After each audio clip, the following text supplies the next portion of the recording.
They're helping their neighbors. They're walking their kids to school. They're feeding families.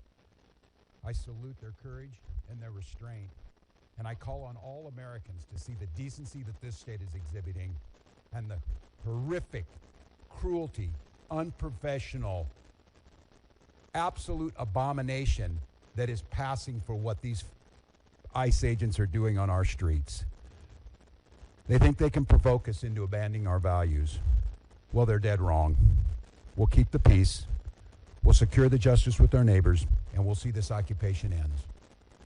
Minnesotans and Minnesota law enforcement that continuously is being denigrated by this administration will continue to be the adults in the room, the professionals in the room, the decent human beings in the room that will keep the peace. With this, I'd like to turn it over to Department of Public Safety Commissioner Bob Jacobson to update you on the situation as we know it.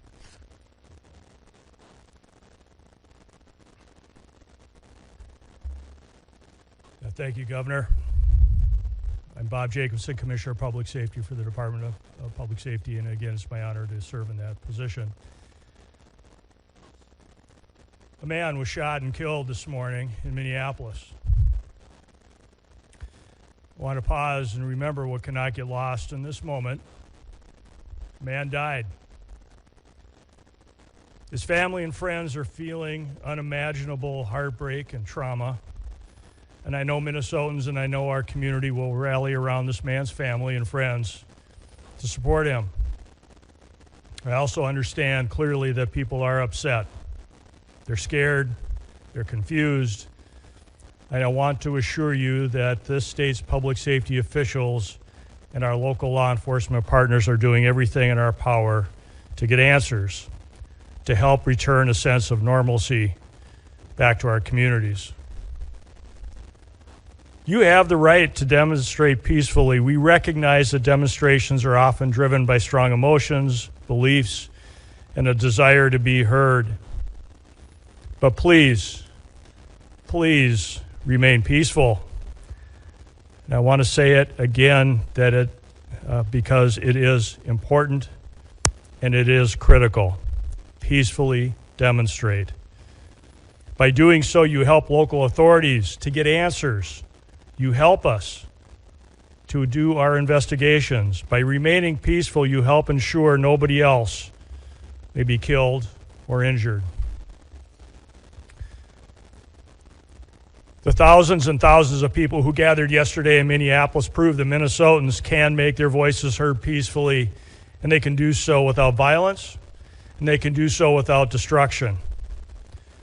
And state resources are available and ready to support our local law enforcement partners as requested. And those resources include the Minnesota State Patrol, the Bureau of Criminal Apprehension, and the Minnesota National Guard. With that, we'll stand for questions. Governor, you've made this request before. Is there any reason to believe that it will be answered differently? Have you had any conversations with the president, with the federal government, and is there any indication that they are going to pull out or back? Well, I spoke twice this morning shortly after I received the call of this shooting. I spoke with the President's Chief of Staff, and first request was to get her people out of there, to get these federal agents out of there. They were going to cause more chaos. And second call is, with no uncertain terms, that we will investigate this. We will not be stonewalled. What we've already seen, and you saw it this morning, before any investigation is done, you have the most powerful people in the federal government spinning stories and putting up pictures, and unrelated people who we don't know anything about, and a picture of a firearm to try and spin a narrative. And I ask Americans, this will end when enough Americans say this will end. Do I have any confidence Donald Trump will do the right thing? No, I don't have a lot of confidence Donald Trump will do the right thing. I do have a lot of confidence that the majority of the American people will do the right thing. And I think there cannot be very many people across this country looking right now, after all the reporting that's been done, after everything that's been said under the pretense that they are here about immigration reform, and quit referring to these people as law enforcement. They are not law enforcement. We have law enforcement who do an incredible job. And to listen to Greg Bovino denigrate the work of our people who are out there cleaning up their mess. No, I don't have a lot of confidence that he himself will do it, but here's what I do have confidence in. There's a whole lot of Republicans, for whatever reason, cannot find their spine, but they might find the ability to know that they're not going to win another election as long as they live unless they stand up for what's right and stand up for the rule of law and stand up for human decency, and that's the moment. So then, just to follow up, because then if that is not the case, what are the people of Minnesota supposed to do who are in the middle right now? Because if they do Stonewall and you're trying to investigate, is that forcing Yeah, no, it's a on good force? question. And look, I speaking to the people of Minnesota right now, I hear that scream from you, and I'll continue to plead and ask you for peace. And I know the answer is you ask us for peace and we give it, and we get shot in the face on the streets coming out of a donut shop. We cannot give them what they want. I don't know how to say this in so many terms, to watch the madness that we've witnessed over this last week coming out of the White House and what it's doing here. My confidence is, and I say it to Minnesotans, as I've said, exercise your First Amendment rights, speak out, bear witness and document legally. But I understand the risk in that, and I understand the courage that it takes to have people out there doing this. Thank God we have video, because according to DHS, these 7 heroic guys took an onslaught of a battalion against them or something. It's nonsense, people. It is nonsense, and it's lies. So my confidence is this, Minnesotans. You know who you are, and you demonstrate it every single day, and we damn sure know who these people are. The American public knows, and this needs to be the event that says enough. Go ahead. Excuse me. Governor Caroline Cummings, WCCO, can either you or Commissioner Jacobson speak to the fact that you talk about you don't trust the federal government to handle this investigation? We know with the Renee Good shooting, BCA said that they were blocked from accessing evidence. Has there been any suggestion that BCA is not allowed to do this investigation? Do you have officers on the ground doing an investigation right now? The question was related to whether or not the BCA is on the ground currently with the investigation, and a reference to previous investigations that the BCA have attempted to be a part of. What I'll tell you right now is that we no longer have BCA agents or public safety, state patrol, or Minneapolis on the ground at that crime scene.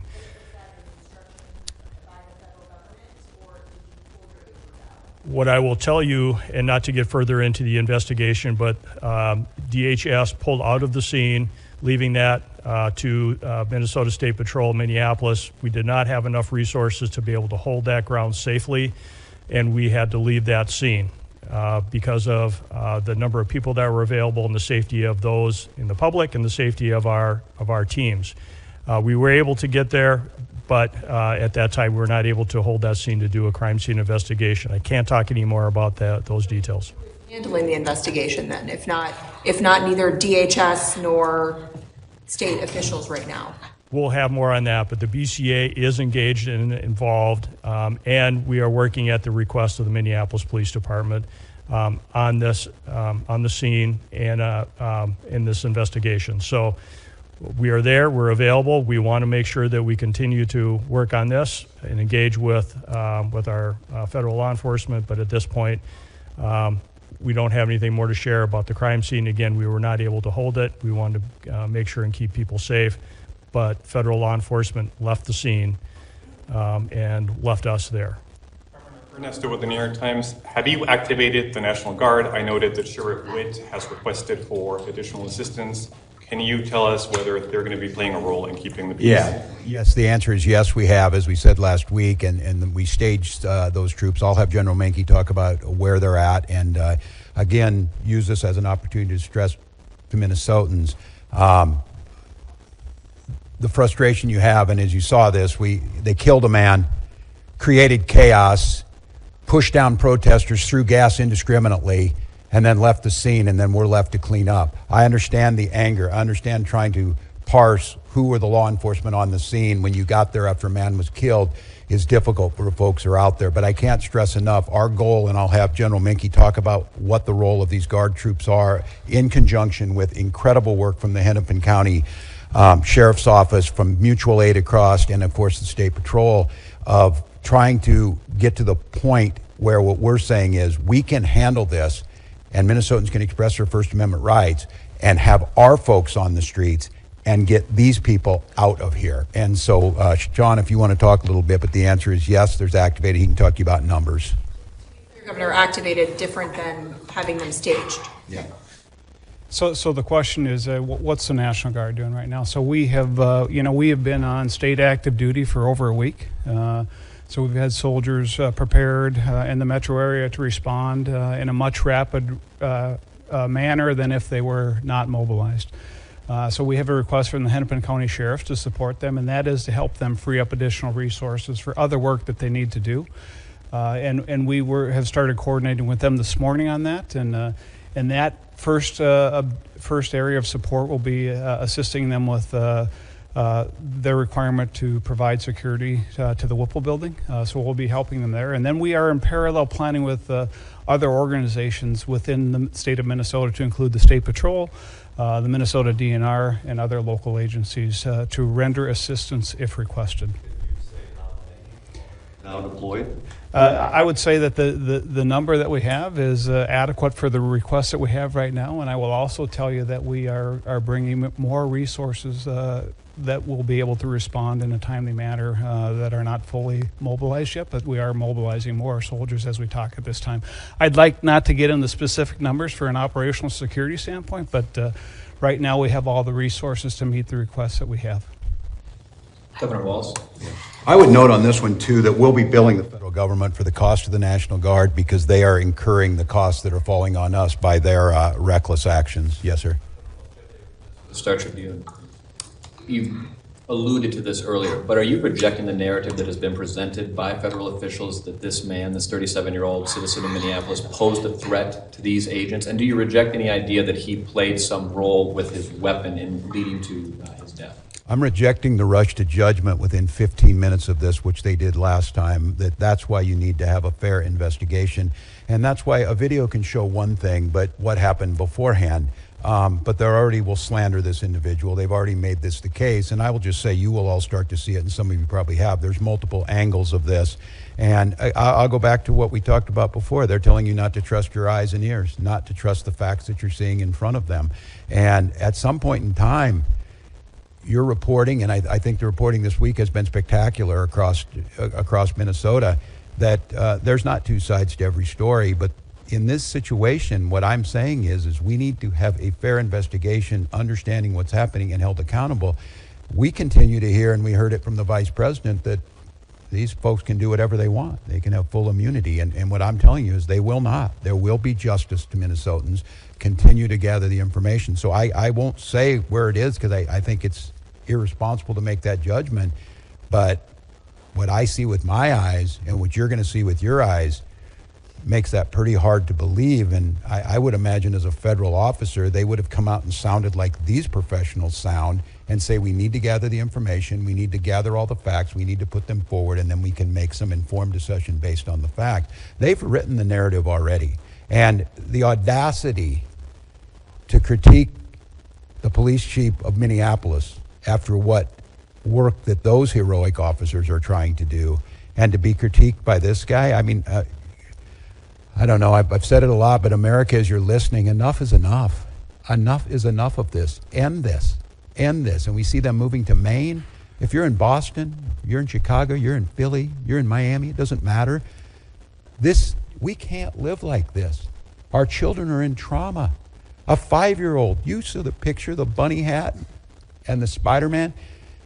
Is there not like some narrative to throw around, to parade around in some coat you had made and act like you're a tough guy or whatever? These are people's lives, and we have rule of law. So I'll let the investigation play itself out. We will do our best to find it, but I don't know, you kill a man and then you just leave your law enforcement, you just leave him. Is there a single case in American history where you just like walk away and say, I guess that just happened and we're not going to clean up our mess? I'm proud of Minnesotans.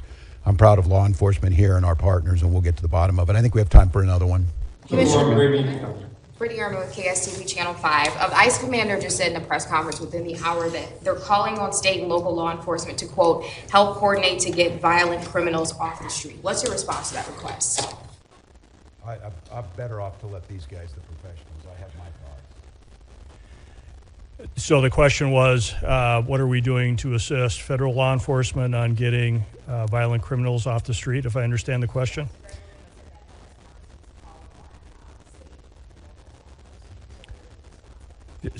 State and local law enforcement are always ready and willing and able to arrest violent offenders. We do not stand down from that, no matter where we get that information from. If there are violent offenders or violent criminals or violent crimes, we will investigate and we'll bring those to justice.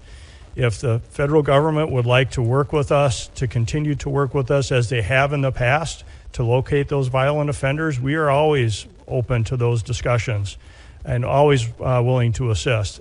We do not ignore that. We are ready and able, and we do that. All of you as part of the media hear us arresting violent offenders all the time. We have not stood down. That is our mission. The federal government is not alone in arresting violent offenders.